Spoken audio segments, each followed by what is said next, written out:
नमस्कार, आप सभी का स्वागत करती हूँ चैनल पर। मैं त्यागी हमने उम्मीद करती हूँ आप और आपका परिवार स्वस्थ और सुरक्षित होगा। इसी कामना के साथ कहानी की शुरुआत करती हूँ। और आज की कहानी उत्तर प्रदेश के बरेली से।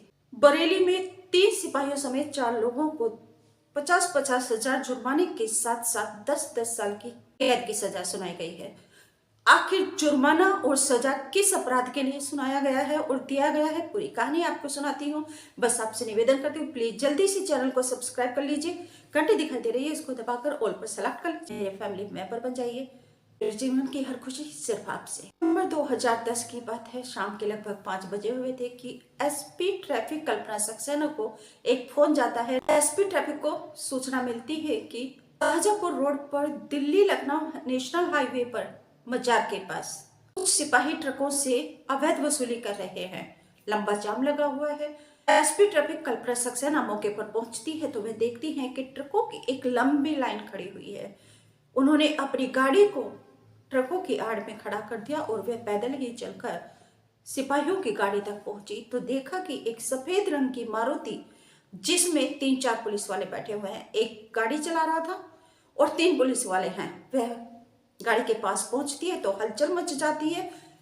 कार लेकर पुलिस वाले सिपाही भागने लगते हैं तो एसपी ट्रैफिक कल्पना सक्सेना दौड़कर खिड़की की तरफ बैठे हुए एक सिपाही मनोज की गर्दन को दबोच लेती हैं।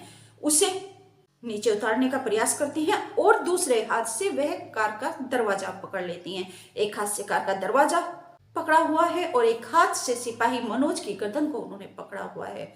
अब कार में के बाकी साथी सिपाही ड्राइवर को बोलते हैं कि इसे कुचल कर यहीं पर मार डालो। सुनते ही ड्राइवर धर्मेंद्र गाड़ी को उल्टा घुमाता है और एसपी के ऊपर हमला कर देता है जानलेवा।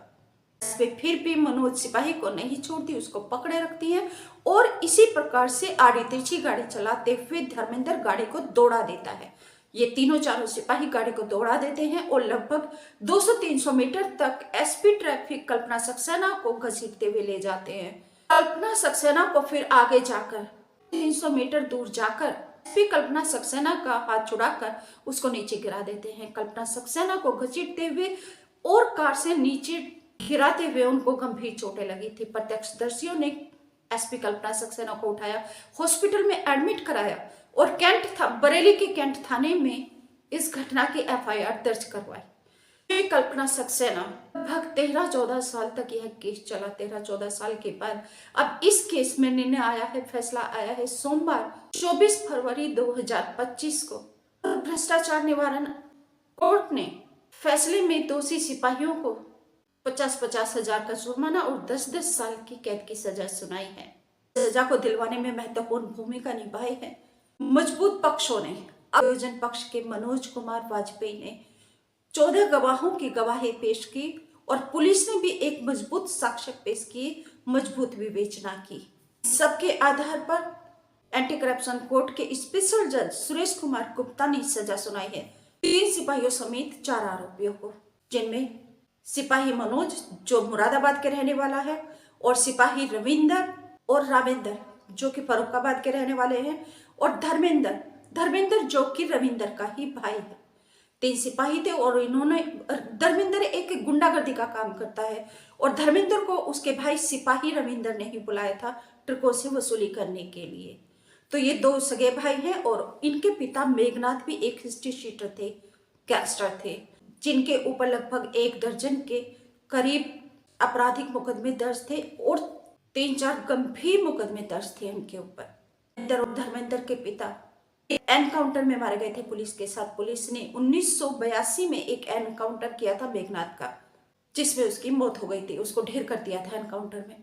लेकिन मेघनाथ के बेटे सिपाही रविंदर ने और धर्मेंद्र ने अपने पिता की मौत से कुछ भी सबक नहीं लिया, बल्कि सिपाही बनने के बाद भी बेटा रविंदर अपराध के रास्ते पर चल रहा था और बेटा धर्मेंद्र भी अपराध के रास्ते पर ही चल रहा था। अपराध की दुनिया को उन्होंने छोड़ा नहीं, बल्कि अपने पिता की तरह अपराध की दुनिया को ही अपनाया। हालांकि पुलिस का काम होता है रक्षा करने का, हिफाजत करने का, लेकिन वह रक्षा और हिफाजत करने के बदले वह जान लेने का प्रयास करने लगे और तो और एसपी ट्रैफिक कल्पना सक्सेना की हत्या करने का उन्होंने एक गंभीर अपराध किया है।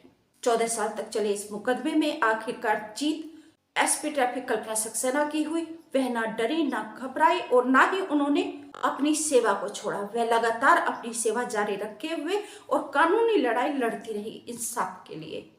जज सुरेश गुप्ता ने भी कहा है कि अगर एक पुलिस एसपी के साथ ये बर्ताव होता है पुलिस विभाग में, तो आमजन के साथ पुलिस विभाग के भ्रष्ट और अपराधी प्रवृत्ति के पुलिसकर्मी कैसा बर्ताव करते होंगे, यह सोचकर भी डर लगता है। और यह सही है, कितने ही पुलिस वाले पुलिस कस्टडी में हत्या कर देते हैं, परिजन तड़पते रहते हैं।